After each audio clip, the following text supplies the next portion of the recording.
នេះជាទស្សនវិជ្ជាកម្របានឃើញណាស់ទស្សនវិជ្ជាក្បួនដង្ហែយ៉ាងអធិកអធមដែលមានព្រះសង្ឃមានប្រជាជនក្មេងចាស់ប្រុសស្រីនិងរថយន្តជាច្រើនចូលរួមដង្ហែជាក្បួនដ៏ស្រស់ស្អាតនៅក្នុងថ្ងៃវិសាខបូជាដែលជាថ្ងៃបុណ្យដ៏ធំមួយនៅក្នុងព្រះពុទ្ធសាសនា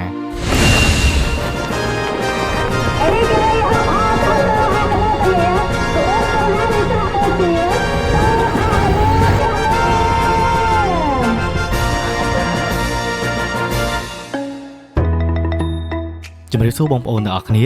ស្វាគមន៍មកកាន់វីដេអូរបស់ខ្ញុំនៅក្នុងវីដេអូនេះដែរខ្ញុំនឹងនាំបងប្អូនទាំងអស់គ្នាទៅកាន់បរិយាកាសដ៏អស្ចារ្យនៃពិធីបុណ្យវិសាខបូជាក្នុងសាសនាព្រះពុទ្ធមុននឹងទៅដល់វីដេអូពេញខ្ញុំសូមអរគុណទៅដល់ហាងលក់ទូរស័ព្ទដៃធីរ៉ាប្រសិនជាបងប្អូនមានតម្រូវការជួសជុលវាយដូរទិញដាច់ឬក៏បងរំលោះទូរស័ព្ទដៃគ្រប់ប្រភេទសូមកុំភ្លេចហាងលក់ទូរស័ព្ទដៃធីរ៉ាតោះចូលមកកាន់វីដេអូរបស់យើងវិញតើបងប្អូនទាំងអស់គ្នាដឹងទេថាក្នុងចំណោមពិធីបុណ្យសាសនាទាំងអស់នៅកម្ពុជាមានថ្ងៃមួយដែលត្រូវបានអង្គការសហប្រជាជាតិដែលយើងហៅកាត់ថា UN ហ្នឹងទទួលស្គាល់ថាជាទិវាអន្តរជាតិទៀតផងនោះគឺបុណ្យវិសាខបូជាហើយខ្ញុំនឹងនាំបងប្អូនទាំងអស់គ្នាទៅស្វែងយល់ថាតើថ្ងៃនេះមានអត្ថន័យអស្ចារ្យយ៉ាងណាខ្លះសម្រាប់ពុទ្ធសាសនិកជុំវិញពិភពលោកហេតុអ្វីបានជាថ្ងៃនេះសំខាន់នៅក្នុងព្រះពុទ្ធសាសនាមូលហេតុព្រោះថាជាថ្ងៃដែលព្រឹត្តិការណ៍ចរិយាទាំង3របស់ព្រះសម្មាសម្ពុទ្ធបានកើតឡើងក្នុងថ្ងៃតែមួយយ៉ាងអស្ចារ្យទី1ការប្រសូតជាថ្ងៃដែលព្រះសទ្ធត្ថគោតមបានចាប់កំណើតក្នុងលោកនៃព្រៃលំពិនីប្រទេសនេប៉ាល់សប្តាហ៍ថ្ងៃ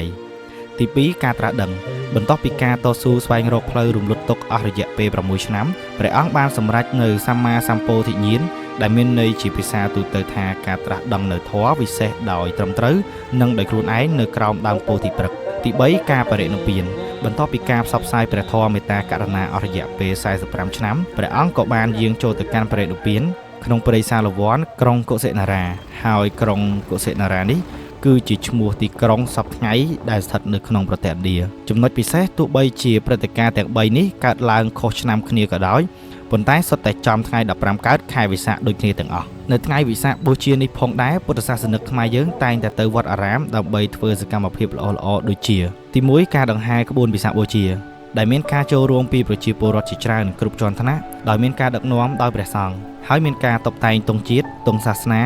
ការដាក់តាំងផ្កាលើរថយន្តការដាក់តាំងរូបព្រះពុទ្ធមនុស្សម្នាផ្សេងទៀតក្នុងដៃមានទៅដោយផ្កានិងទង់ដង្ហែជាក្បួនយ៉ាងវែងអន្លាយហើយចំណែកឯព្រះសង្ឃនិមន្តបណ្ដាសូត្រធម៌បណ្ដាដែលបរិយាកាសទាំងអស់នេះធ្វើឲ្យយើងជាអ្នកចូលរួមដង្ហែមានសេចក្តីជ្រះថ្លាសប្បាយរីករាយក្នុងការកសាងបុណ្យកុសលទី2ការស្ដាប់ព្រះធម៌ការស្ដាប់ព្រះធម៌គឺដើម្បីដុសខាត់ចិត្តគំនិតឲ្យស្ងប់និងយល់ដឹងពីផ្លូវធម៌នេះមិនមែនគ្រាន់តែជាការអង្គុយស្ដាប់តាមទម្លាប់នោះទេប៉ុន្តែគឺជាការដុសខាត់សតិបញ្ញាព្រះសង្ឃលោកតែងតែលើកយកវិធានធម៌ដែលជាពុទ្ធដីកាផ្ទាល់ពីព្រះអង្គមកបង្ហាញផ្លូវដល់យើងលោកពន្យល់ឲ្យយើងយល់ច្បាស់ពីច្បាប់ធម្មជាតិគឺភាពមិនទៀងទាត់និងការដោះស្រាយបញ្ហាជីវិតដោយប្រើបញ្ញាជាងអារម្មណ៍ខណៈពេលដែលយើងស្ដាប់ដោយយកចិត្តទុកដាក់វានឹងជួយឲ្យចិត្តដែលកំពុងតែមានសភាពរញ៉េរញ៉ៃដោយរឿងរ៉ាវខាងក្រៅត្រឡប់មករកភាពស្ងប់ស្ងាត់និងមានសន្តិភាពខាងក្នុងបាទសូមអនុមោទនាបរិពិធីបរកកម្មវិធីវិសាខបូជាពុទ្ធសករាជ2569ឈានចូល2570សូមអនុមោទនាមហាកុសលដែលចង់សូមខាងកណ្ដាលផងខាងដោយដែលបុរាណលោកធ្លាប់ពោលថាការស្ដាប់ធម៌នាំមកនូវសេចក្តីសុខក្នុងថ្ងៃពិសេសនេះការស្ដាប់ធម៌គឺជាការបូជាដ៏ខ្ពង់ខ្ពស់បំផុតម្យ៉ាងដែលហៅថាបដិបត្តិបូជាគឺការបូជាដោយការអនុវត្តតាមខ្លឹមសារនៃធម៌ដែលបានលើទី3នោះគឺការបង្ហោះគោមនិងដុតទៀនបូជានៅពេលរាត្រីចូលមកដល់បរិយាកាសនៅក្នុងវត្តអារាមនឹងប្រែទៅជាមានភាពអស្ចារ្យនិងពោពេញទៅដោយភាពស័ក្តិសិទ្ធិគោមជាច្រើនត្រូវបានបង្ហោះឡើងទៅលើមេឃយ៉ាងច្រើនកកកមិនមែនត្រឹមតែដើម្បីភាពស្រស់ស្អាតនៃទិដ្ឋភាពប៉ុណ្ណោះទេប៉ុន្តែគឺជាការតំណាងឲ្យការលះបង់នៅទុក្ខកង្វល់និងរឿងមិនល្អទាំងឡាយឲ្យអណ្ដែតទៅតាមខ្យល់ចំណែកឯទីធ្លាវត្តអារាមយើងនឹងឃើញពុទ្ធបរិស័ទចូលរួមគ្នាយ៉ាងសស្រាក់សស្រាំដើម្បីរៀបចំដុតទៀនឲ្យចេញជាអក្សរវិសាខបូជាយ៉ាងភ្លឺចិញ្ចឹងចិញ្ចែងពន្លឺទៀនដែលឆេះកណ្ដាលរាត្រីនេះជានិមិត្តរូបនៃការនាំមកនូវពន្លឺបញ្ញាដើម្បីបំភ្លឺជីវិតឲ្យចាក់ផុតពីភាពងងឹតសូន្យសងនៃអវិជ្ជាហើយក៏ជាសារមួយរំលឹកយើងថា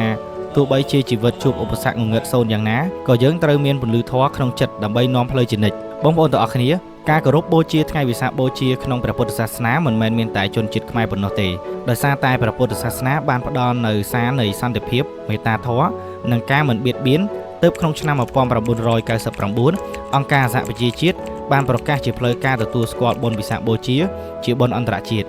ដើម្បីជាការគោរពដល់ការចូលរួមចំណែករបស់ព្រះពុទ្ធសាសនាចំពោះមនុស្សជាតិ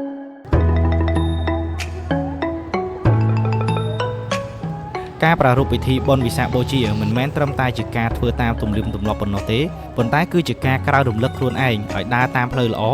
ប្រើប្រាស់សតិបញ្ញានិងមានមេត្តាចំពោះអ្នកដទៃក្នុងឱកាសបុណ្យវិសាខបូជានេះសូមឲ្យពុទ្ធបរិស័ទទាំងអស់ជួបតែសេចក្តីសុខនិងសន្តិភាពក្នុងចិត្តសូមអរគុណនិងសូមអនុមោទនាបុណ្យវិសាខបូជាសិនឪពុកម៉ែបងប្អូនមានតម្រូវការចង់ទិញជាមួយនឹង iPhone, iPad, Oppo, Vivo, Samsung អាចរកទិញបាននៅហាងលក់ទូរស័ព្ទ Thera ដែលមានទីតាំងនៅស្រុកស្នួលខេត្តក្រចេះ